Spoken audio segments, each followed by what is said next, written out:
diga si ya tengo el ok o me espero tantito. Listo, ya estás. Perfecto.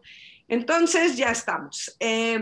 Pues lo que tenemos hoy no es un personaje a entrevistar, pero sí es un libro que contiene textos en los que un personaje que fue un inmigrante, cuya lengua materna era el yiddish, que llegó a México en los años 20 como la gran mayoría, escribió crónica en yiddish sobre México, sobre lo que él veía, sobre la ciudad, escribió de los borrachos, las prostitutas de la ciudad, de monumentos, escribió de los inmigrantes, de la bajada del barco, escribió de tantas cosas este hombre que de verdad es una lástima que por décadas sus textos no se pudieron leer porque estaban en yiddish.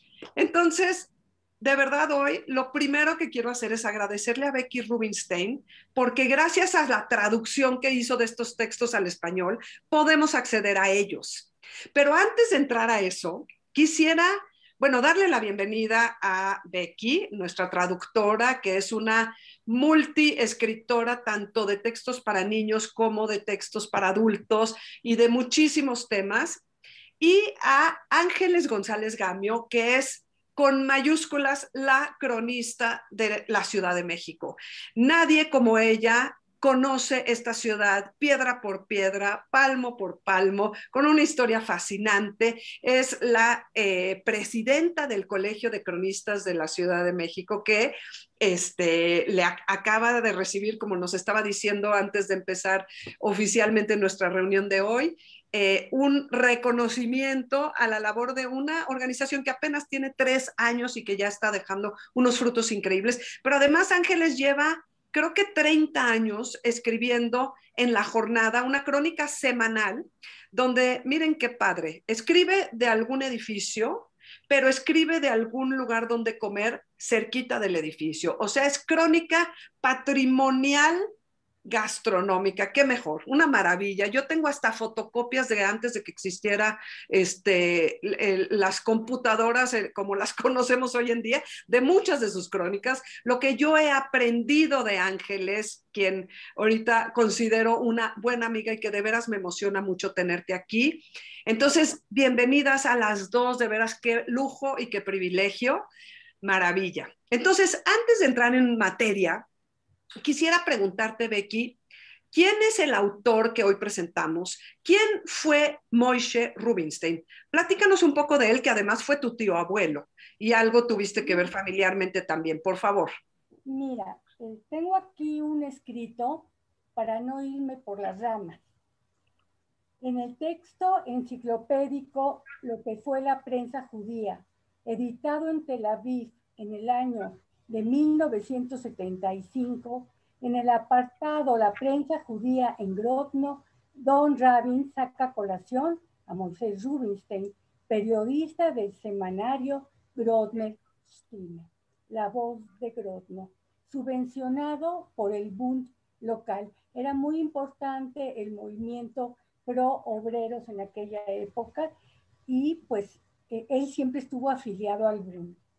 Llama la atención el reconocimiento como periodista tanto en Grodno como en México, que fue su tierra adoptiva. En una entrevista de 1977, él habla de su familia, habla de sus padres, Jacobo y Sima, quienes trabajaban a la par en un taller de zapatos. Más tarde, su papá se dedica a enseñar en las escuelas talmúdicas, en las escuelas superiores. Hubo un gran cambio en su trabajo, más no en su economía, porque eran 6 hermanos y todos querían estudiar. Y entonces, ¿qué es lo que hacían? Cada uno iba a otra biblioteca.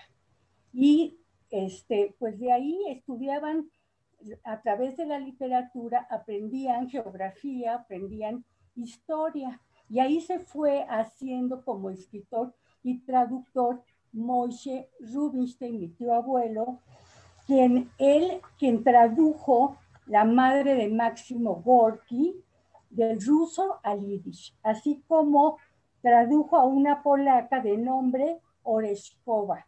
O sea que él ya desde entonces ya se perfilaba como un escritor, traductor, comentarista, alguien como de un perfil muy rico. Luego, él, como pertenecía al Bund, de ahí a manifestarse en las calles. ¿Qué pasó? Pues lo enviaron a la cárcel durante unos meses y ya cuando sale, él empieza a escribir y uno de los directores del periódico de Grodner Stimme lo invita a trabajar con él. Y más tarde, cuando él ya llega acá, ya con su mujer, llega a casa de mi abuelo Meir, quien ya tenía tiempo aquí. Mi abuelo era sionista, mi tío bundista, o sea, cada hijo tenía diferente inclinación política. ¿Y qué es lo que pasa? Que este tío llega aquí y después de trabajar en varios periódicos yiddish, él decide fundar su periódico Bistime, que fue un periódico que duró más de 50 años. Quiero recalcar que mi padre fue el linotipista estrella, porque no es fácil trabajar con tipos ya muy antiguos y muy delicados. Muchas veces suspendían la salida porque era semanal, del semanario, mientras llegaban tipos de París o de Nueva York para poder seguir con el trabajo. Entonces, esto es a grandes, digamos, en general, el perfil de mi tío, que realmente dejó una obra importante, como este libro. No dejó muchos libros, pero dejó libros importantes, como en este, que se trata de un libro de crónicas. Gracias, Becky. Me compartiste estas fotos familiares, no sé si tienes algo que decir de ellas. Creo que él es, ¿verdad? Él es, sí, sí. Ajá. En Sí, alguna reunión familiar aquí ya en México. sí, se reunían cada domingo y en las fiestas. Era una familia como muy feliz de estar juntos, de compartir. Y sobre todo, bueno, mi tío era el periodista, mi papá el linotipista y mi abuelo, él ayudaba a sostener el periódico a través de los, ¿cómo se llama? A través del, ¿cómo se llama? Cuando pagaban por ¿Las los, suscripciones? eso, por las suscripciones o por las fiestas, él también trabajaba en el periódico que era el periódico familiar. Esto es interesantísimo porque cuando llegan los inmigrantes ashkenazim, los de Europa Oriental, traen, bueno, había judíos religiosos, pero había judíos que no solo no eran religiosos, eran socialistas, eran de izquierda o eran bundistas, que no aceptaban la ideología sionista. O sea, para ellos, digo, este es otro tema muy extenso, ya lo hemos tocado también, pero era una ebullición ideológica y el personaje del que vamos a hablar hoy, bueno, no vamos a hablar del personaje, sino de lo que él escribió, fue parte de este movimiento ideológico tan fascinante que se reflejó en el teatro, en los escritos, en los poemas, en los textos. Entonces, bueno, gracias. Yo quisiera, bueno, esta foto, cuéntanos, está al final del libro. Sí, Es interesante. sí, o sea, lo están cateando, como se dice vulgarmente, antes de su entrada al juicio de Eichmann. O En sea, Israel. él fue invitado, ¿no? A presenciar, digamos, en Jerusalén. Y esta es una fotografía de las pocas que tengo donde él sale, porque la mayoría son fotografías de familia. Y ayer te mandé la del pasaporte, que pues no sé por qué cosas del destino llegó a mis documentos, que me puse a hurgar para buscar otra cosa y encontré esta maravillosa sorpresa que es la de su pasaporte. Claro, no, fantástico. Pues bueno, yo quería hacer algunos comentarios antes de seguir adelante con respecto al libro. Este libro se escribió en 1940. Sin embargo, él que llega en los 20 empieza a escribir, o sea, él escribe en este libro que se llama Mexicaner Temes o Temas Mexicanos, sobre lo que él recuerda, lo que él vivió, lo que él vio. Y a mí lo que me fascinó de leer este libro es saber que estoy frente a un gran observador de la realidad que lo estaba rodeando, que era una realidad muy diferente a la que él, de la que él y todos los inmigrantes venían, ¿sí? Cuando en 1940 él escribe, ya no son inmigrantes, ya están establecidos, ya hay hijos mexicanos. Él escribe lo que recuerda de la inmigración y por eso es valiosísimo. Para mí que hago estas visitas guiadas desde hace tantos años, este libro a mí me da mucha información de cómo fueron los inicios, ¿sí? Él escribe con detalle, con un ojo muy avesado. Él escribe con una tremenda curiosidad.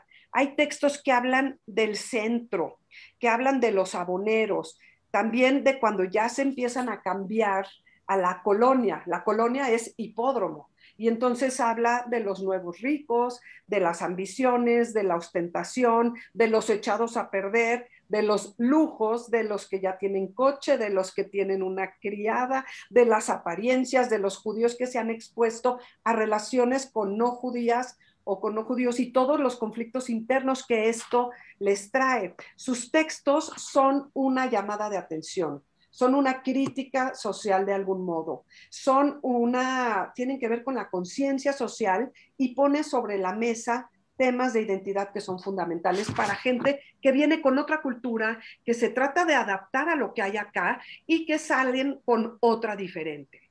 Hay un texto maravilloso que los que quieran se los voy a compartir, les voy a pedir que me escriban para que se los comparta de Paloma Kun Sulkin, que publicó en 2001, que tiene que ver con toda esta parte de los escritores en Yiddish que hablaron sobre México y que traen todo este bagaje que se va a mezclar de algún modo con lo que hay acá. Y ella menciona un texto donde Kafka habla de lo que traen a caballo entre dos mundos, que mantenía las patas traseras en el shtetl, en la aldea, con un modo de vida tradicional, con las patas delanteras que se lanzaba a un proceso de secularización y politización muy importante de la que no vamos a hablar hoy, pero que realmente es interesante.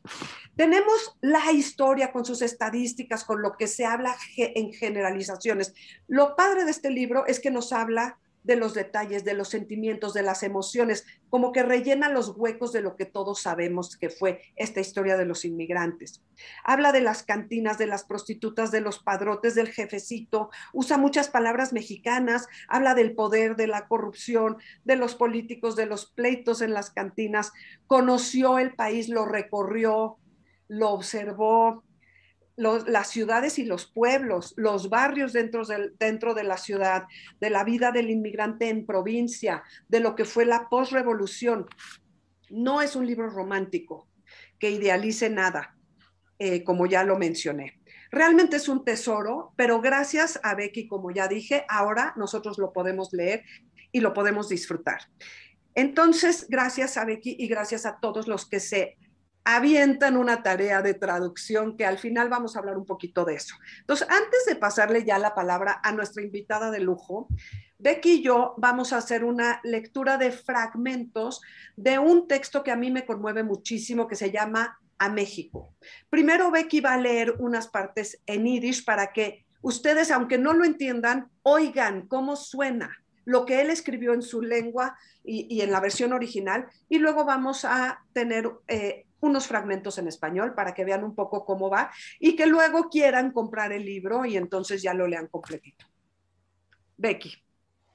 Mexique, ich gehe arriver deine Gassen, Perdón que las interrumpa un segundito. Me dicen que no se oye muy bien el sonido de Becky ni de Ángeles. Si se pudieran acercar un poquito sería mejor.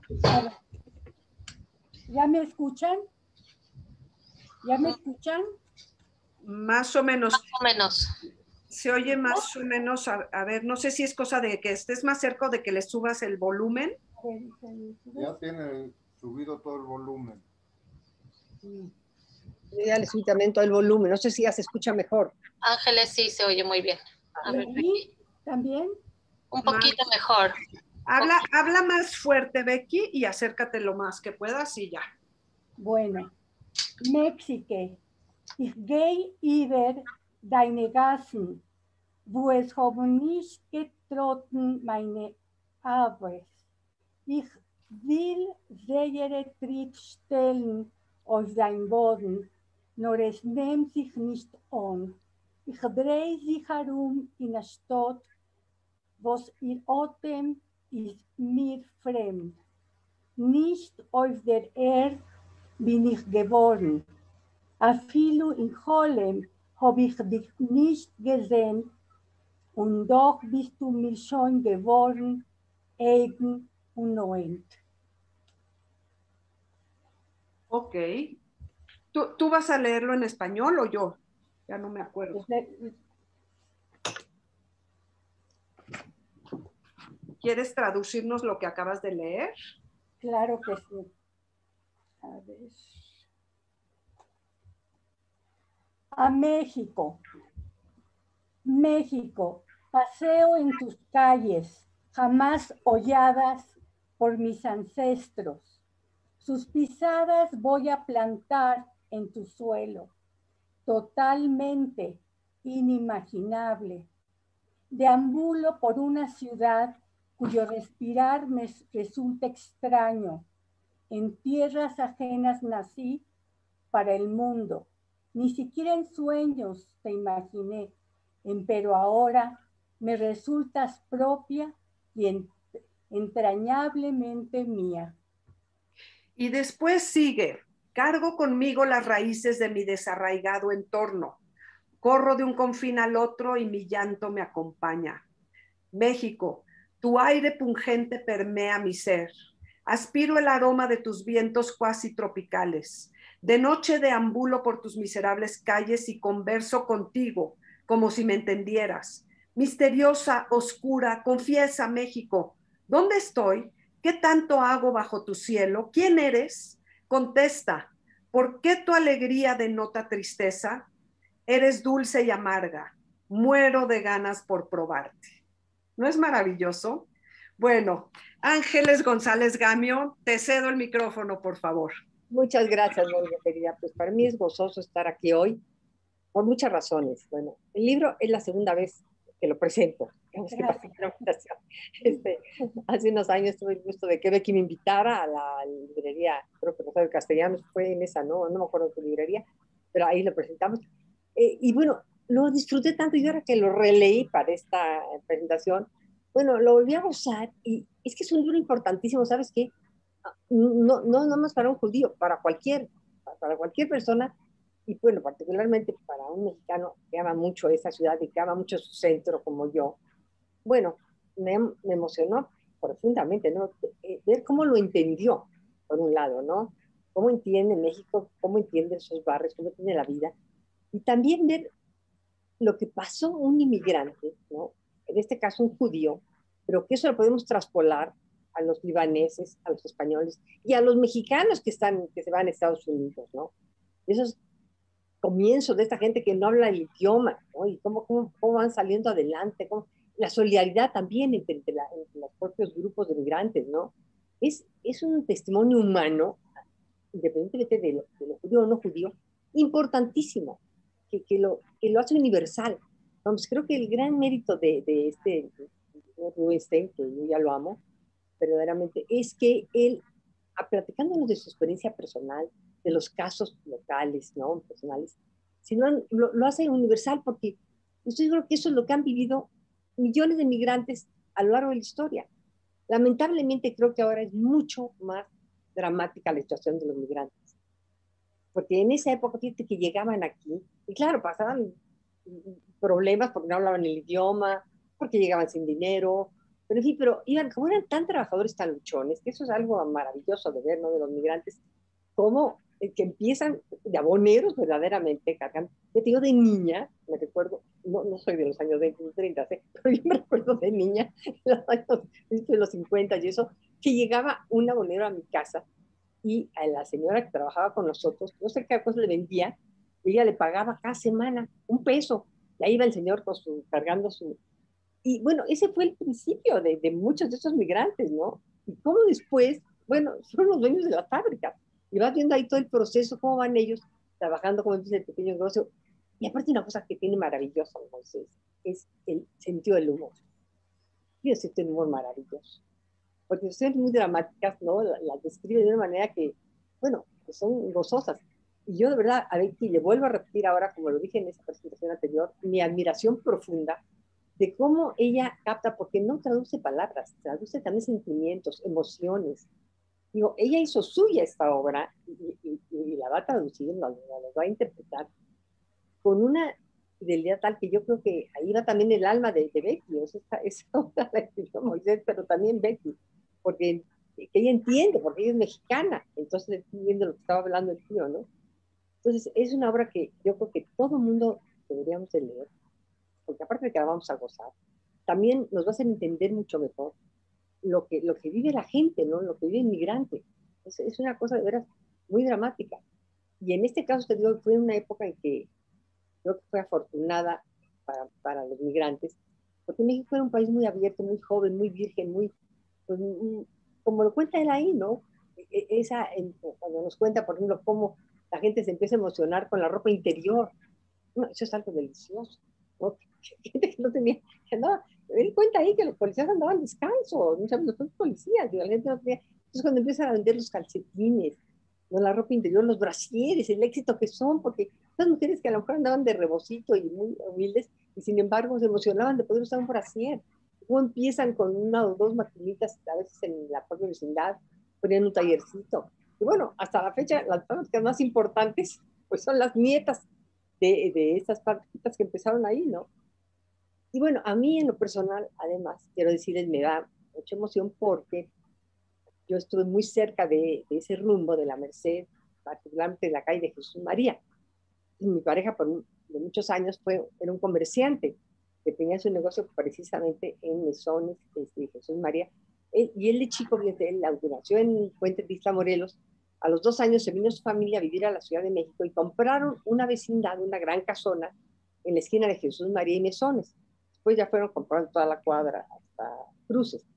Pero el hecho es que entonces ellos, en esa vecindad vivían ellos, tenían el negocio y además vivían judíos, libaneses, españoles, decía Salvador, y hasta uno que otro mexicano. Entonces él me platicaba la convivencia que había ahí en el patio, que todos los niños jugaban en el patio, no importaba si eran judío, español o mexicano, ¿no? Todos eran iguales en el patio, todos iban a las mismas escuelas, en general, ¿no? No había las escuelas todavía después para los judíos, todos iban a las mismas escuelas. Jacobo Samudos que hablaba mucho de eso, ¿te acuerdas? Él tenía mucho cariño, Jacobo, a la escuela secundaria que había ido ahí en esos rumbos de Jesús María. Entonces, y Salvador me platicaba mucho de esa infancia que él tuvo muy feliz con todos estos niños migrantes y que aprendieron muchas cosas y, por ejemplo, cómo se fueron aficionando a comidas que traían esos migrantes, ¿no? Las comidas, que es una de las cosas maravillosas que nos traen las migraciones, que nos han traído tantas cosas nuevas de comida que las hemos integrado con lo mexicano, ¿no? Pero finalmente nos abrieron un mundo, con los mejores restaurantes libaneses estaban en esa zona y hasta la fecha. Ahí están los mejores. Porque vinieron también todos estos, además de los ashkenazis, vinieron todos los que venían de Alepo y ¿no? de Medio Oriente, que también comían esa comida como comían los libaneses. Pero fíjate que aparte es más hermosísimo que aquí convivían todos esos grupos, ¿no? Como había sido en la España antes de la expulsión de los judíos y de los moros. En España se habla mucho que España tenía esa cosa que vivían con gran armonía todos estos grupos, ¿no? Los judíos, los españoles, los libaneses, en fin, los árabes. Pues eso pasaba ahí en la Merced. Eso fue maravilloso. Y la lucha de los migrantes para conservar su cultura, su religión, sus rituales, sus costumbres. Eso también es una cosa, ¿no? Ese hermosísimo Juan nos va contando cómo, según van naciendo las nuevas generaciones, se van perdiendo muchas cosas. Ya le parece terrible, ¿no? Y que bueno, vemos la impresión en esas cartas que vienen al final, que no sé qué tan ficticias son o reales, pero que son una cosa gozosa verdaderamente. El chamay con la esposa. Esas cartas son, no tienen desperdicio, ¿no? En que cuentan. Y claro, pero ahí ves muy claramente cómo se van absorbiendo y a medida que van teniendo éxito y se van integrando, pues se van alejando más de alguna manera de la patria chica, ¿no? Aunque la quieran llevar en el corazón y siempre tendrán estas raíces. Pero finalmente la vida cotidiana te va absorbiendo y eso pasa mucho que en la tercera generación ya muchos jóvenes pues ya perdieron muchas de esas cosas, ¿no? Contra la pena espantosa de los abuelos o de los padres. Y eso pasa también en Estados Unidos con los mexicanos, ¿no? Porque uno, los chicos de tercera generación descendientes de mexicanos ya no hablan español. Entonces, pero ¿cómo es posible eso, no? En estas generaciones. Pues sí, eso sucede. Pero entonces todo eso lo entendemos muy bien a través de este libro que es de verdad extraordinario. Yo quería preguntar, ¿este libro está en todas las librerías de aquí? ¿Se puede conseguir? Se consigue con el editor de Delirio. Y yo, bueno, tengo algunos en mi casa, por si acaso alguien se interesa, pero realmente quien distribuye y está presente en ferias es Rubén Mendieta, editor de Delirio. Sí, Pero, si están oye, interesados, me pueden hablar y yo lo contacto. Sí, y también Becky me va a dar ejemplares para tenerlos en la sinagoga histórica en el centro. Bueno, y también si me hablan a mí, se los hago llegar o nos ponemos de acuerdo. Sí, pero no, realmente no está en las librerías. Pero Raquel, no sé si puedas tú poner en el chat mi mail para que quienes estén interesados en el libro nos pregunten, por favor, y también en Facebook. El otro día en una cena platicaba yo de que iba a presentar este libro, platicaba más o menos de lo que se trataba y eso, ¿no? Y varios de los que estaban en la cena expresaron su interés en leerlo. Yo dije, pues no sé, yo supongo que están en librerías, pero no tengo idea. Me preguntaron el nombre exacto y el nombre del autor y todo. Pero sí, ahora tengo que decir esta nueva noticia, que no está en las librerías, se tiene que esté. Y es una lástima que no esté, digo, perdóname que soy un metiche, pero es un libro muy importante, que como te digo, trasciende mucho el tema judío. Es un libro básicamente sobre el ser humano, sobre inmigrantes, sobre lo que padecen, sobre lo que se vive, cómo te vas integrando a un país nuevo. Es un testimonio humano extraordinario, que la verdad yo creo que todo el mundo debe de leer. Nos hace entendernos mejor a nosotros mismos, bueno, como mexicanos, a nosotros mismos, y entender a los otros. Ese es muchas veces el problema de la humanidad, que no entiende al otro y por eso lo rechaza. Esto nos hace entenderlos a ellos. Y creo que esto nos da una visión del mundo que nos hace mucho mejores seres humanos. Entonces este libro hay que difundirlo mucho y ojalá el señor Mendiola o quien lo distribuye. Mendieta, que lo pongan en algún par de, bueno, como va a estar en la sinagoga, pero en algunas librerías, aunque sea un par, donde la gente lo pueda conseguir, porque yo quiero escribir una crónica en la jornada sobre el libro. Pero luego la gente se frustra mucho cuando escribo de algo que no pueden tener. Entonces, me van a dar los datos para que los ponga yo en la crónica de dónde pueden conseguir el libro. Porque la verdad, como les digo, es un libro muy importante. Yo les quiero felicitar muchísimo. Es un libro, fíjate que son de esos intemporales. Porque yo pienso, lo presentamos hace 3 años, yo creo, ¿no, Becky? Y lo presentamos ahora y lo podemos volver a presentar de acá 3 años, aquí 5, porque este libro nunca pasa. No, como es de una cosa tan esencial del ser humano, unos testimonios, unas crónicas tan extraordinarias, que son parte, ya son historia, pero una historia testimonial y deliciosa. Y eso, como decíamos, sigue vigente. La cuestión de los migrantes, el problema que viven los migrantes cuando en un país sigue vigente. Entonces, este libro es un libro de esos que siempre se va a tener que leer. Y entonces hay que hacerlo muy accesible. Yo de verdad les felicito muchísimo y qué bueno haberlo votado porque lo volví a leer y lo volví a gozar. Qué padre.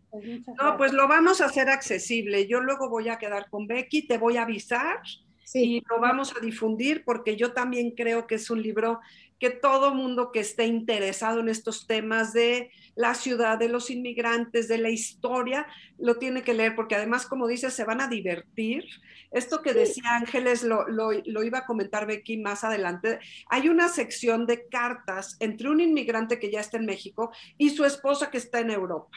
Y bueno, son ficticias, te mueres de la risa, pero son fantásticas porque hablan de las impresiones de uno y del otro, ¿no? Ya luego Becky lo va a comentar, pero bueno, tiene de todo el libro y de veras es muy gozoso. Y para mí es muy importante también. Bueno, yo aquí quiero contar una anécdota personal, pero es que es fantástica. Hace, pues no sé, 30 años, yo estaba en mi oficina del centro histórico y de repente llega una jovencita güerita con un pelito así, lindísima, y dice, que esta niña tan, que parece una hada. Que resulta que quería descubrir todos los lugares donde habían empezado, esos suyos llegaron en los años 20, ahí en la calle de Jesús María y en esos alrededores, donde estuvieron las primeras casas de rezos, la carnicería, todos esos sitios tan importantes que ellos tuvieron que ir inventando en las vecindades, hacían la casa de rezos. Y Mónica, esta jovencita lindísima, que había sido compañera de mi hija en la universidad, no sé, mi hija le platicó, pero que yo estaba ahí, me fue a decir que quería eso. Y entonces yo la iba con con Salvador, que tenía su negocio allí, precisamente en Mesones, Jesús María, y bueno, fuimos a comer a un restaurante libanés, te acordarás, a la Andaluz, ¿no? Fuimos allá a comer. Y ahí empezó Mónica, que después se volvió la cronista más importante de la vida judía en el centro de esos años, que hace esos recorridos maravillosos, imperdibles, de verdad, Mónica. Yo me siento emocionada y orgullosísima de ti, porque te digo que yo vi cómo empezaste de cero a reconstruir esos lugares, a ir y preguntar, y a ver, como hablas hasta con las piedras, bueno, me fue sacando la información a todo Dios, y hasta que conformó esos recorridos maravillosos y esa información importantísima, Mónica, querida. No, pues muchas gracias, porque mucho fue gracias a ti, a todo lo que me abriste, todo lo que me enseñaste, y de veras gracias, porque bueno, ese entusiasmo también es contagioso, porque Ángeles es una cronista apasionada de esta ciudad. La ama y la difunde y ayuda a que la amemos todos los demás en lugar de odiar lo que es odiable. Pero ella siempre nos hace voltear a ver lo que es amable, y yo creo que eso hay que agradecerlo siempre. Así es que mil gracias. No te vayas porque a lo mejor vas a querer comentar más adelante con respecto a lo que digamos. Claro. Pero mil gracias por tu colaboración, por tu aportación. Creo que hiciste una gran invitación a que la gente de veras quiera conocer este libro, y ahí luego les hacemos llegar cómo es esto. El libro tiene su página. ¿Mandé? El libro tiene su página. Tiene Pueden su buscar página. en la página. Muy bien. Y sí tiene. Es una muy importante editorial. Busquen en la página, pero de todas maneras yo pensaba mandarle libros a Justo Sierra para que tengan. Ahí los vamos a tener. Pues mira, como tú me dijiste que ibas a mencionar Jesús María, y que pusiera yo fotos de la ciudad antigua, pues puse muchos. Bueno, este es el libro, la portada original en Yiddish, Mexicaner Temes, y este es ya el libro traducido. Y pues yo puse muchas fotos de la ciudad antigua, pero realmente de lo que ahorita Becky y yo vamos a hablar es de Jesús María, aunque hay tantos temas, a ver a qué nos da tiempo. Pero Becky, si quieres leer este párrafo de cómo empieza el texto que se llama Jesús María, adelante. O en español, o en ambos. Bueno, en Yiddish. In die Oyeris von Agrinem, wie ich bin, doch gewinn, hat es mir geklungen, meschunedig und die modne Kombinatie von Jesus Maria mit der irdischen Bestmedresch. Von Agas auf Nomen von Joisel, was Iden haben dafür sich ausgeklieben, für seine Gegend in der weiter und verworfener México. Dinos en español lo que dice esto, que es fantástico.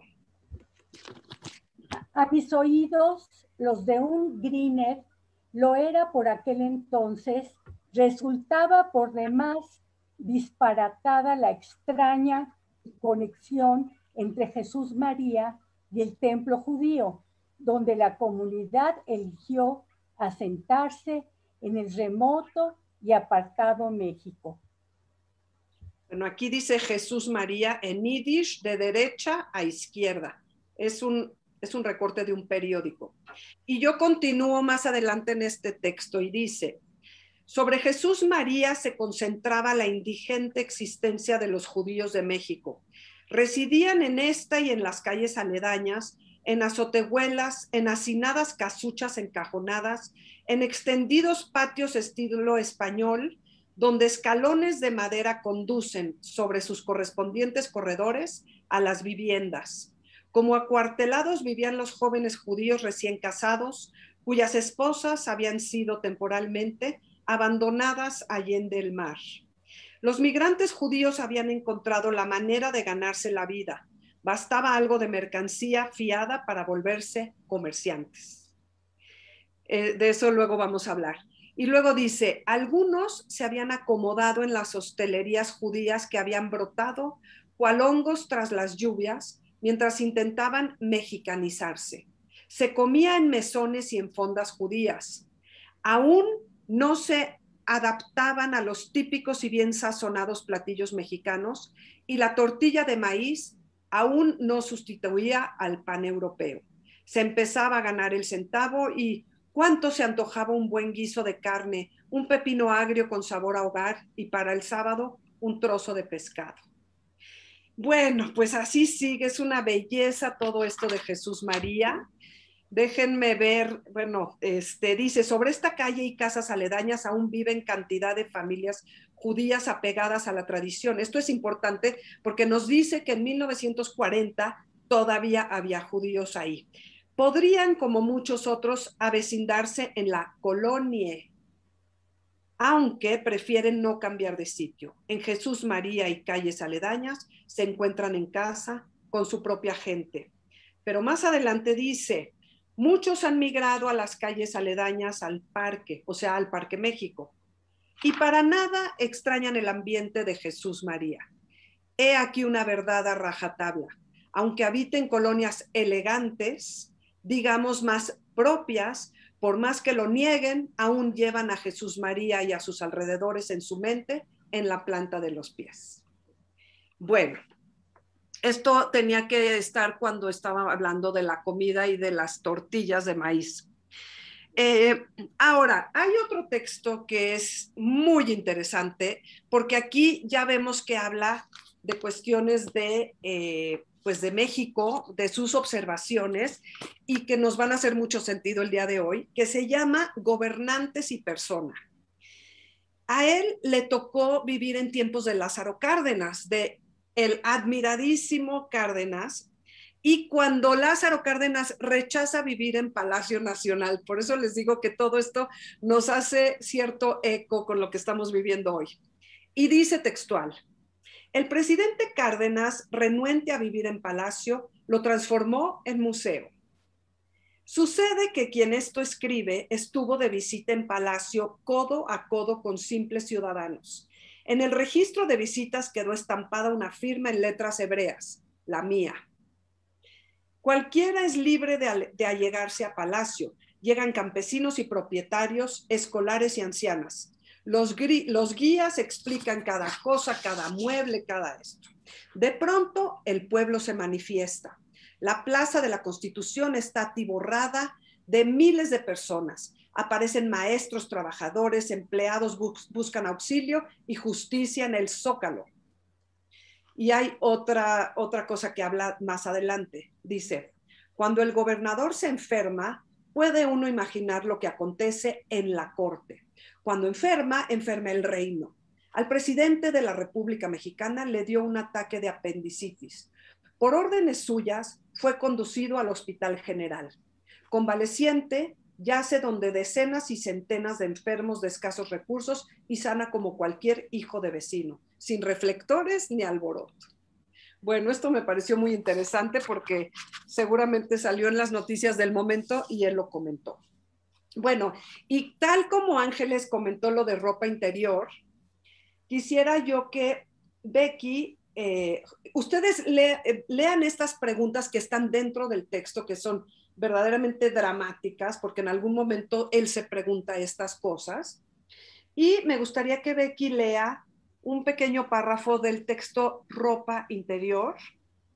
Y adelante, Becky. A ver. Llegaron los temidos días en busca del diario sustento. Nos topamos con un par de correligionarios. Asistimos al club y nos vimos con los de Neybrit. Nos llovieron un sinfín de consejos, un montón de promesas, y sin quedarnos otra, nos echamos el fardo sobre las espaldas y una cinta bajo la cintura y nos emperifollamos con cuchillos y tijeras, agujetas y calcetines y comenzamos a ganarnos la vida. Ahora, en otro texto que está más adelante, hay algo que tiene que ver con esto. Y fíjense cómo dice, es que de veras me encanta cómo escribe. Más amargo que la muerte resultó el quehacer del primer día.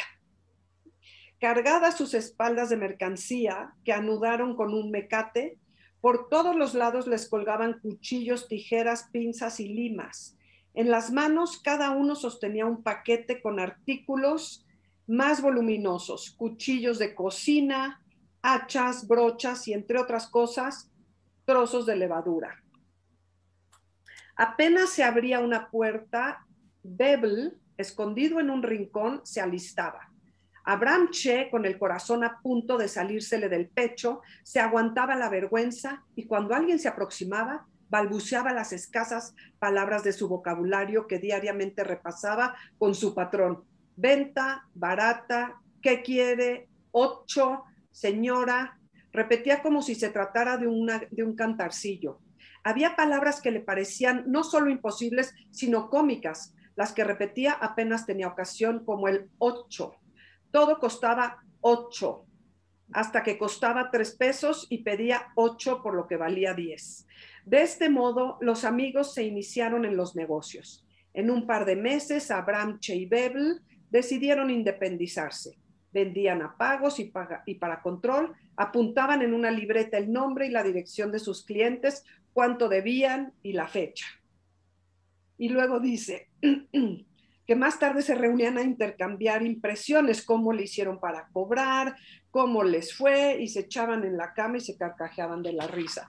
O sea, todos estos inicios que fueron verdaderamente complicados, él los describe de una manera entrañable y es un tesoro todo lo que describe. Bueno, Becky, ahora tenemos en La Ciénega Humana, que este es un texto muy fuerte, en el que, bueno, esto tiene que ver con lo de ropa interior, cuando empiezan a vender estas cosas que, como nos dijo Ángeles, para la población mexicana era rarísimo, porque la gente aquí en México ni conocía las medias, ni conocía la ropa interior. Y fue como toda una novedad que tanto judíos como libaneses empezaron a atraer al público en general. Y luego tiene un texto, les digo que es complicado, porque habla de la calle Pensador Mexicano y habla de los bailes y de las mujeres que ahí estaban. Entonces me metí a Facebook porque a mí me sonaba lo de Pensador Mexicano, no a Facebook, a Google. Y sí, el Salón México está en esa calle, en esos rumbos de la Santa María. Y por lo visto, nuestro cronista se dio sus vueltecitas por ahí, seguramente como observador, como periodista, como sociólogo, no creo que como cliente, pero lo interesante es que él estuvo ahí y nos hace una crónica muy interesante y le llama En la Ciénega Humana. Becky, ¿quieres leer un párrafo? Lo leemos en español.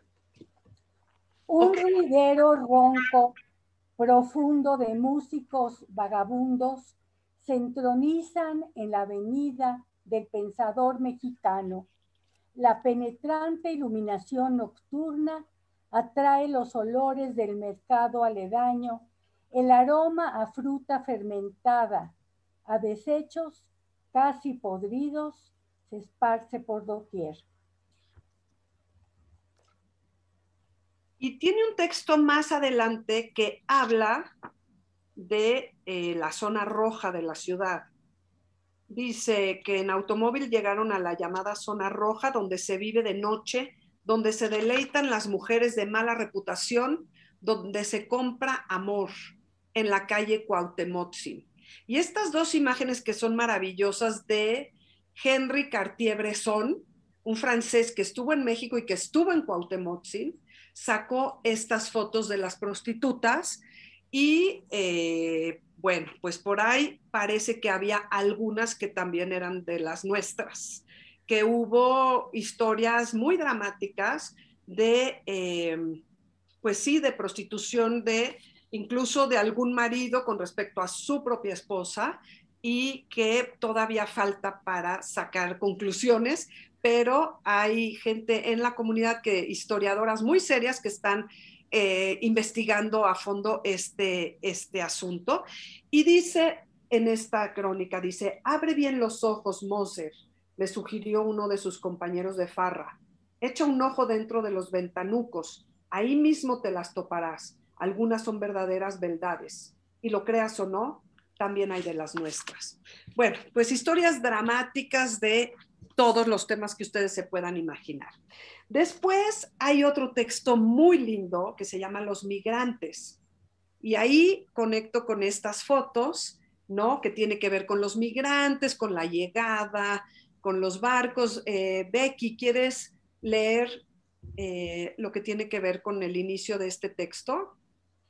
Venían al puerto de Veracruz a recoger al hermano, a la hermana, a los padres, acaso a una familia completa. Al parecer, madrugaron, literalmente, abarrotaron los hoteles, apartaron las mejores habitaciones para alojar a los recién llegados, se emperifollaron, se pusieron ropa liviana y después del desayuno fueron a zambullirse al mar.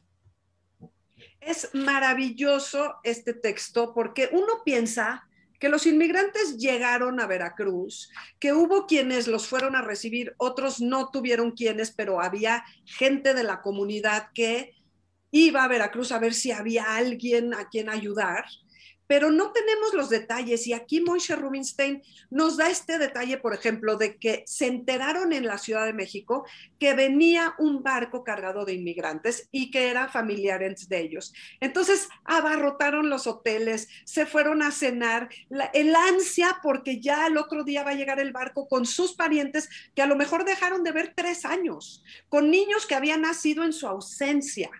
Entonces, esos detalles están en el libro y de veras son maravillosos. Dice, por ejemplo: poco le faltó al navío para mostrarse en su imperial grandeza. Las sirenas no paraban de bufar. En cubierta se divisaron siluetas, gente que miraba de lejos la costa. Con suerte reconocerían algún rostro familiar. Con la respiración detenida, los ojos húmedos, el corazón a punto de salirse del pecho, daban ganas de soltarse a llorar, a reír. Caos total cuando el navío finalmente se aproximó al puerto. El arrastre de cadenas anticipó su categórico arribo. Y luego dice: revuelo de palomas y manos al viento. Medio mundo saludó al otro medio mundo. O sea, es precioso, de veras es precioso el libro. Hay mucho más, no me quiero detener en cada página porque si no, pues entonces qué chiste, ya no lo van a querer comprar. Pero bueno, luego lo que tú comentaste, Ángeles, de estas cartas. Una maravilla. Automóvil. No, yo quiero un automóvil. Son formidables esas cartas. ¿No? Imagino que están basadas aparte en cartas reales, ¿no?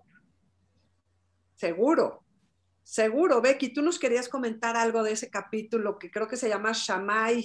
Sí, Shammai, bueno, Shammai escribe cartas y cartas y cartas, y su mujer, a la que llama Plonit, como esposa mía, le contestaba, pero muchas veces era como teléfono descompuesto, porque la pobre mujer no sabía de qué le estaba hablando el señor. ¿no? Entonces había como una especie de no comunicación, sino de desaciertos que causan mucha risa, pero también causa mucha tristeza porque la mujer está sola a cargo de una familia, hay veces llega o no llega el cheque, los dólares que se enviaban, y esta pobre mujer tenía que hacerse cargo, repito, de los niños, sacarlos adelante, sola y su alma, sin saber cuándo su esposo la hará llegar a México. Aquí de qué habla Shammai. Habla de muchísimos temas que a nosotros nos parecen hoy cotidianos, como el de la electricidad, por ejemplo, como la muchacha de la casa, que yo creo que no todos los judíos de Allende el Mar contaban con una muchacha al servicio de la familia. O sea que hay temas que son completamente nuevos en el mundo, que quizá no sean muy conocidos. Aquí nada más quería hacer, aquí lo tengo apuntado, cartas van, cartas vienen. ¿Qué le puede contar un migrante a su mujer, quien suponemos jamás salió de su entorno? Numeramos. De la llegada y recepción a Veracruz, del traslado, de la comida trace, o sea, la comida que ya no era kasher, en casa del tío, que eso era realmente pecado de pecados. La muchacha y las estufas, y las aguas sulfurosas a donde los judíos iban a curarse las reumas. Bueno, entonces es un nuevo mundo y la mujer pues escucha y escucha e interpreta a su manera. Sí, porque no sabe muy bien de qué le está hablando. No, claro que no. Pero tiene su intuición. ¿Qué tal cuando le dice y le da consejos de cómo debe de invertir o cómo debe de dejar al tío porque siente que el tío lo está explotando? Y entonces se compra un automóvil para que se pueda regresar allá sin tener que tomar un barco. No, cosas verdaderamente deliciosas, digo, ¿no? Sí, porque además, bueno, para los jóvenes, que espero que haya algunos escuchándonos, pues esa era la única manera de comunicación, las cartas. Claro, hablaban Entonces, pues, y podían esperarse 4 semanas para que llegue una respuesta, a lo mejor algo no les quedó claro, y bueno, yo aquí en la pantalla comparto estas 2 fotos que son lo máximo, y gracias a Raquel Mintz de Friedman, que si nos estás viendo, te mando un beso. Las 2 cartas son en el mismo lugar, son en la calle de Corregidora número 20, Ángeles, ahí en plena Corregidora, pero, o sea, no es de que una le escribió al otro y el otro le contestó, los 2 están ahí, pero ella está leyendo una carta y él está escribiendo una carta. Entonces me parece algo, porque además nos permite ver el interior de una vivienda, que casi no existen fotos de estas. Estas fotos son únicas, podemos ver la madera de las puertas, el jarrón con las flores, el mantel, en fin, es una maravilla. Maravilla. Y bueno, en algún momento en esa comunicación quiero agregar algo porque me parece muy significativo, que dice en una de las cartas: y ahora, tesoro mío, contesto a tu pregunta sobre si hay o no hay un cementerio, porque este era un tema que les preocupaba, ¿no? O sea, el tema de la muerte en el judaísmo es muy importante, cómo se va a dar sepultura de acuerdo al ritual judío. Y dice: imagínate que existe un cementerio como se debe. En vísperas del Día del Perdón acompañé al tío. Nada más al verlo le vi cara de uno. Resulta bastante agradable, así que descuida, ya puedes venirte a México. Acá uno puede vivir de acuerdo con la ley de Moisés. Luego, después de las fiestas, me pondré al corriente con todo lo de las cartas, porque también en muchas de sus cartas se disculpa de que no ha escrito en mucho tiempo. Y en una de esas es porque no había, como dice Becky, porque no había luz, no podía escribir porque se fue la electricidad. Y bueno, el otro texto que yo quería comentar sin leerles tiene que ver con una boda. Es la boda aquí en el Shul o en la sinagoga. Todavía no existía la de Justo Sierra. Al principio cuando habla tiene que ver con la de Jesús María, que por eso al principio lo primero que leyó Becky de Jesús María dice: es por demás disparatado llamarle a la sinagoga Jesús María, porque siempre las llamamos según la calle donde están, y pues estaba en la calle de Jesús María número 3. Pero en esta boda que vemos al rabino Rafalín, no en esta boda, aquí hay una foto X, pero pues aprovecho para agradecerle a Enrique Schmelnik esta foto, que bueno, están en la boda, me encanta la foto. Dice, las bodas en México son el lugar indicado para presentar a las hijas solteras en sociedad. Bueno, eso es en todos lados, pero como les decía, tiene mucho sentido del humor y tiene algo de crítica y dice, pestañas embadurnadas de rímel para ojos, uñas pintadas de rojo subido, tan largas como la diáspora judía. Bueno, y vamos a pasar al último texto de que vamos a comentar porque pues hay muchos más. Bueno, en algún momento hablaba de que se iban a curar, en las cartas se iban a curar a las aguas termales. Esta foto, si no me equivoco, es en Cuautla o Cuautla, y esta seguro es en Cuautla. Aquí tenemos a una de nuestras entrevistadas del pasado, Esther Simet de Alifas. Me encanta esta foto. Y el último texto, que me parece interesante que Becky lea un cachito en yiddish porque habla de Xochimilco. Quiero ver cómo suena el inicio de este texto en yiddish, por favor. Weil die große Stadt ist für uns von den Kleinstädtlern sehr klein geworden. Nicht so wie wo zu gehen. In Chapultepec geht man in die Sonntags, wenn man ist noch grüne. Im Park sitzt man doch eine ganze Woche und in Cuautla ist Sonntag zu eng. Es kommen zu viele Menschen. ¿Quieres decirnos qué dice? A ver. No es exactamente el párrafo, pero creo que está bastante completo. La metrópoli a nosotros los recién migrados nos ha quedado estrecha. No hay dónde meterse. Los domingos en Chapultepec es para los recién desempacados. Al parque se va de por sí entre semana y Cuautla está a reventar. Entonces, ¿a dónde iban? A Xochimilco. Y dice, el lugar preferido es Xochimilco. Ah, la Venecia mexicana. Es lugar idóneo para pasear en trajineras sobre las no muy límpidas aguas, entre ahuehuetes y silenciosas callejuelas, y caminos que atrapan y ayudan a olvidar los negocios, la sirvienta o la vecina que se la pasa contando chismes entre un gran etcétera. Y bueno, así sigue, yo creo que vale la pena que lo lean. Bueno, nada más una cosa más. Dice, se come y se devora sin mirar mucho el paisaje, lo hermoso del cielo sobre sus cabezas, los acariciantes rayos que nos calientan, la majestuosidad de los árboles que rodean las aguas y su fluir en todas direcciones.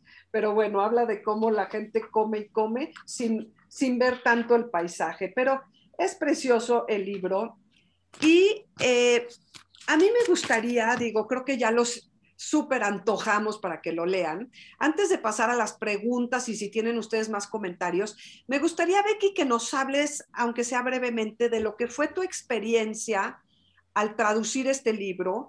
Y además yo creo que hay algo aquí súper importante y es que haya habido una editorial que lo haya querido publicar, porque yo creo que ahí se tomó sus riesgos. ¿No? Porque esto no es un libro para las grandes masas, es algo bastante local. Aunque Ángeles tiene toda la razón de que todo el mundo debería de leerlo porque tiene una lectura universal, de cualquier manera no deja de ser una lectura muy local, a lo mejor a los ojos de un editor. Cuéntanos un poco qué fue esa experiencia. Bueno, mira, yo me acerqué por casualidad o por causalidad a la editorial Delirio y conocí a Rubén Mendieta, que es una persona increíble, humana y muy abierta a los textos. Yo le llevé anteriormente un texto de una traducción del hebreo que todavía no sale, pero se me ocurrió mostrárselo y le encantó. Obviamente no estaba bien trabajado. Obviamente no había yo terminado el libro. Había, por ejemplo, textos que tenían mayúsculas para que yo buscara las palabras que se me hacían difíciles. En un texto podía yo tener abajo la traducción y en otro texto podía yo tener intercalada la palabra. O sea, era eso un caos. Pues me tuvieron mucha paciencia. Trabajé esto durante meses. Yo pensé que iba a ser de 2, 3 meses. No, esto se alargó a casi un año porque había mucho que trabajar, mucho que investigar y mucho que darle, digamos, el tono de que no fuera cartón, que fuera como el habla cotidiana, como si mi tío lo hubiera escrito en español. Entonces, eso creo que me tomó mucho más tiempo, pero yo, la verdad, estoy muy agradecida a Rubén Mendieta y a su equipo, porque son un equipo de, bueno, ya saben que para sacar un libro hay que, está el diseñador, está el ilustrador, están un montón de gentes que trabajan ahí para que el libro sea una maravilla. Y yo creo que es un libro muy cuidado, es un libro muy lindo por dentro y por fuera. Y sí les quiero leer nada más un parrafito, porque yo creo que ya estamos acabando. Fue totalmente un triunfo que la editorial Delirio, con Rubén Mendieta a la cabeza, prohijara la traducción de un texto yiddish, idioma del cual aseguro jamás escuchó hablar, traducido al español, obra que habla de migrantes y migración. ¿Será porque, por desgracia, la migración y sus bemoles continúan vigentes? A mi modo de ver, la publicación de Mexicaner de temas mexicanos es señal de apertura, de cobijo y hermandad. Es un cúmulo de anécdotas que relatan el doloroso proceso de desarraigo, no menos doloroso que el arraigo, en el caso de Moisés Rubinstein, salpicado de ironía, de humor. De ahí su éxito. Bueno, nada más quería hacer hincapié que estas anécdotas seguramente estuvieron en el periódico Destine y después se convirtieron en un libro hecho y derecho. Ahí vemos fechas cruciales. Es el año 40, cuando en Europa, desgraciadamente, ya se cernió sobre judíos y no judíos la Segunda Guerra Mundial, que no es más que la prolongación de la Gran Guerra. Bueno, no sé si quieran hacer preguntas, pero saben que mis hijas se van a enojar, porque en Xochimilco está mi familia, mi tía Judith, mi mamá, mi prima Estelita, mi tío Abreml, y muchos que no sé, porque no se les ve bien la carita. Pero es una fotografía familiar, como muchas que nos han servido para registrar y para mostrar este mundo nuevo, ¿no? Sí. También está aquí mi prima Sarita. Es que luego unos son muy chiquitas y no se ve muy bien. Pero mira, hay muchísimas fotos de familias judías en Xochimilco y quise poner esta que está en el libro, pues porque es tu familia. De algún modo estas imágenes honran la memoria de las familias. Sí. Y creo que vale la pena. Déjame revisar qué tenemos en Facebook y luego aquí en el chat para ver si hay preguntas. César Arteaga, César, muchísimas gracias por estar. Saludos, como siempre interesante. Hannes Trimbling, felicito con mucho cariño a Becky Rubinstein. Doris Wiener manda muchos saludos igualmente. Ana Zeitman, buenas noches a todos. Sara Levy, ¿dónde puedo conseguir el libro? Escríbeme, ya sea a sinagogajustosierra@gmail.com, sinagogajustosierra@gmail.com, y yo te lo hago llegar de alguna manera. Felicidades por el tema. Déjame ver si hay preguntas a ver si hay. Todo esto dice que lo están viendo. Iliana Schmelnik te manda muchos saludos, Becky. Hasha Dicter, saludos Becky, un abrazo, y a Mónica, gracias por tus programas, como siempre lo más interesante, gracias. Iván Morales, podrás salir del barrio, pero el barrio no se sale de ti. Excelente libro, muchas gracias. Yudes Olegnovich, interesante plática, como siempre, un saludo desde Israel. Bueno, la desvelada, ¿eh? Muchas gracias por estar aquí. Y me encantaría conseguir el libro. Hanne Strimbling, felicidades Mónica y Becky, gracias. Iliana, gracias Mónica por otro tema interesante, y por ahí creo que vi que la foto de la boda es de tus papás, ahorita regreso a ella.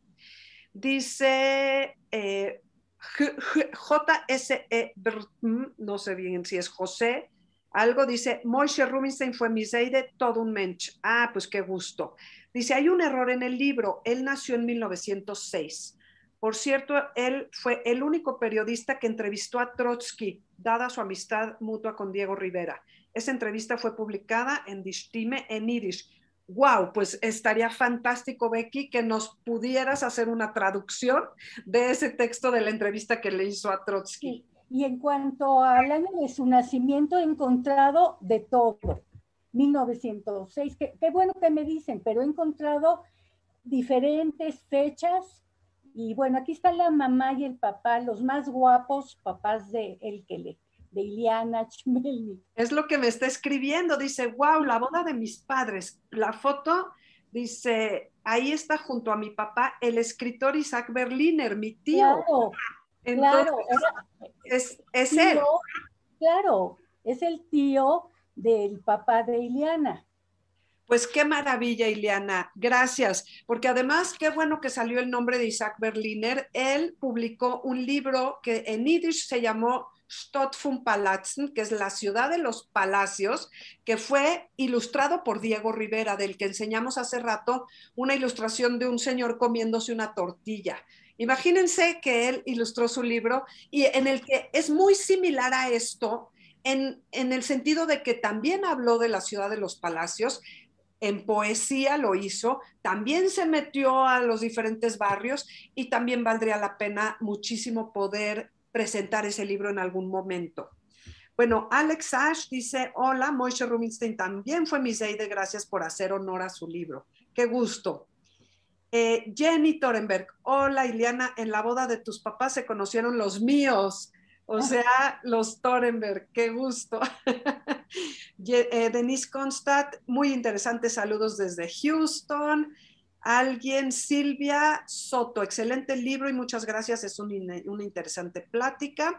Magda Monroy, si no somos buenos podemos comprar el libro.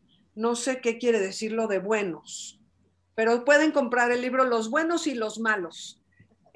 Me voy a ir al chat de aquí. Bueno, voy a dejar de... Bueno, antes de dejar de compartir pantalla, yo había puesto aquí nada más por si alguien está interesado en tener este texto que aparece en esta revista que se presentó Blanco Móvil en ni más ni menos que el Palacio de Bellas Artes. Fue una presentación en el 2001, hace 20 años, pero Paloma Kung nos comparte su texto que está interesantísimo y que habla de los escritores en Yiddish que hablaron de México y que hablaron de otras cosas, pero yo les puedo hacer llegar el texto, también escríbanme si les interesa esto. Bueno, entonces déjenme leer el chat de aquí, porque hoy Anita Feinsod no nos pudo acompañar, está en un asunto familiar, pero le mandamos muchísimos saludos desde acá. Déjenme localizar aquí si tenemos algo. Aquí. No, esperen, voy a tener que dejar de compartir para encontrarlo. Debe de estar aquí. A ver si tenemos más preguntas. ¿Dónde está? Uy, no lo veo. Aquí. Dice Sara Gurfinkel, muchas gracias por la interesante y amena exposición. Saludos a Becky. Rubén, Becky, está muy interesante el libro. Mónica, felicidades. Dice, fantástica plática. Benito, México, súper interesante, gracias. Y guau, esperamos la traducción de la entrevista con Trotsky. Elena Bialostowski, muchas gracias por esta tan interesante plática. No veo más, sí, me voy a subir. Bueno, hay varios aquí muy lindos que no vamos a leer. de gente que no tiene nada que hacer. Ok, perdón, ¿eh? Bienvenida Ángeles, pero no dice quién es. 5PORJK. Miriam, buenas tardes. Para los que quieren informes del libro pueden escribir y aquí viene sinagogajustosierra@gmail.com. Cuauhtémoc, ahora es Fray Servando Teresa de Miel. Gracias Manuel Levinson por esto. Sí, ya no existe esa calle. José Ash, me gustaría compartir con ustedes un par de fotos de mi Zeide, Moishe Rubinstein. Por favor, ahí está mi mail. César Arteaga, saludos, Mónica Uniquel, como siempre, súper interesante. Y bueno, todos estos son los que vienen de Facebook. Bueno, creo que ya no tenemos más, de cualquier manera los podemos ver por ahí después. Entonces, no sé, Ángeles, si quieres hacer algún último comentario, Becky, si quieres hacer algún último comentario, ¿cómo ven? Mira, yo nada te diría lo que ya mencioné, que qué bueno que se vuelva a presentar este libro. Yo creo que es un libro atemporal, que en cualquier momento no vale la pena leerlo. Creo que está en gran valor, te repito, lo que decías, que yo no coincido con que, pues, que es un libro como muy local, que además le va a interesar a la comunidad judía, para nada, porque aparte, esa visión de él, de las calles de México, del centro, de cómo era México, visto, a mí me encanta leer a los cronistas extranjeros que tienen sobre México, porque es otra visión, muchas veces, que nos abre a nosotros los ojos, porque hay cosas que por ser cotidianas y bien dentro de ellas, ya no las valoramos. Y los ojos del que viene de fuera nos las hacen ver, tanto lo bueno como lo malo. Y creo que es lo que tiene este libro, ¿no? Que es también de repente crudo y dice cosas pues, dolorosas, pero también dice cosas luminosas. O sea, nos da una visión de México de esa época, ¿no? Dice por alguien que te puede decir de una manera objetivamente, porque pues él está en el proceso de ser un poco mexicano sin perder su identidad y sus raíces, pero tiene esa libertad para vernos y describirnos sin el matiz que uno tiene siempre, ¿no? Del prejuicio de para bien o para mal. Entonces eso creo que le da un gran valor, un gran valor testimonial. Lo que pasa es que como lo hace tan coloquial y con sentido del humor, de repente esas cosas no se valoran en la dimensión que tienen, el valor tan profundo que tienen, porque como las hace de esa manera, que yo creo que es un talento extraordinario poder decir cosas tan dramáticas y hacerte un poco reír, pero en realidad son bastante dramáticas, ¿no? Como cuando cuenta el carnicero, por 65 centavos murieron 8 gentes. Bueno, es una cosa muy tremenda, pero cómo lo cuenta él, ¿no? Entonces y bueno, la descripción que hace de México a mí me conmueve mucho, ¿no? Me emociona mucho. Ver cómo le fue ganando en su corazón un hombre que era tan ortodoxo, no haber sido fácil de entender y asumir la cultura de México. Sin embargo, lo hizo y aprendió a amarlo sin perder sus raíces y su identidad cultural y religiosa. O sea que, verdad, felicidades. Muchas gracias, Becky, por haber hecho esta traducción. Gracias a ti, gracias a Moniquita. Y a Mónica, que es la gran difusora. Que la verdad no es fácil. Yo me sorprendí de todo lo que hace esta mujer para sacar adelante un programa decente y más que decente. No, es notable, soy su fan completa.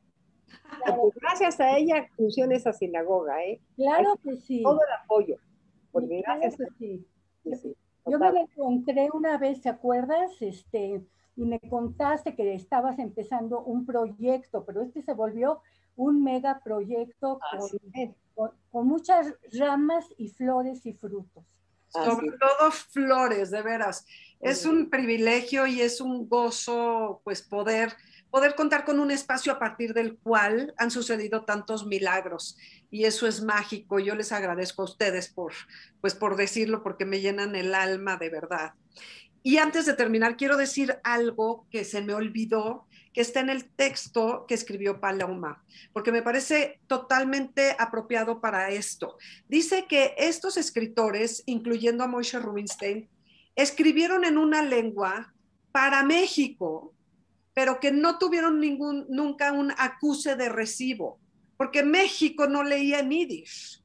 Y por eso es tan importante la traducción, aunque sea 70 años después. Sí importa, pero no importa, porque hoy lo podemos disfrutar. Y ojalá, Becky, que de veras sigas con esta labor de traducción, porque pues sabemos muchos que no podemos, desgraciadamente, leer de manera fluida estos textos, y es una gran labor, es una gran labor.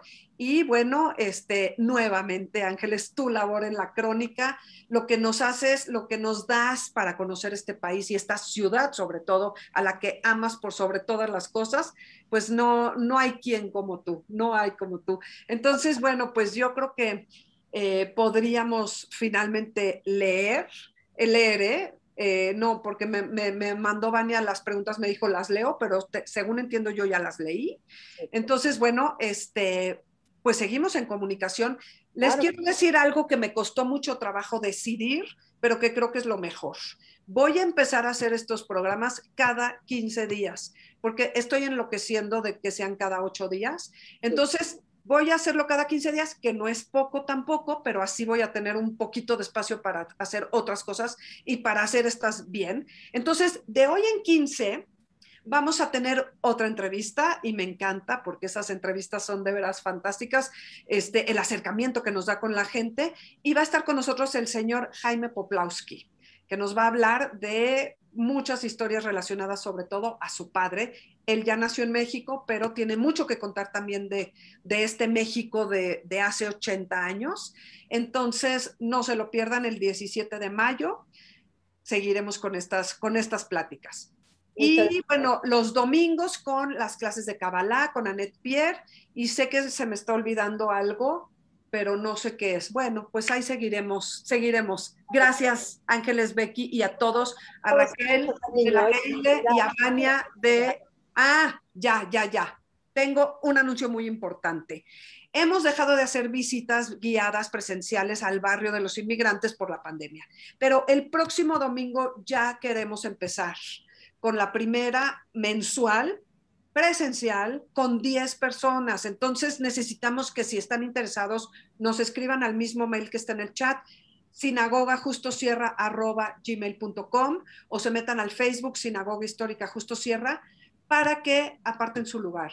Va a estar padrísimo, va a ser increíble volver a las calles. Creo que ya nos toca. Esta visita la va a dar Vania, nuestra colega maravillosa, y esperemos que se junte el grupo de 10. Entonces, bueno, qué bueno que me lo recordaste. Ok, bueno, pues nos despedimos. Buenas noches. Gracias y felicidades. Adiós. Gracias. Bye, bye.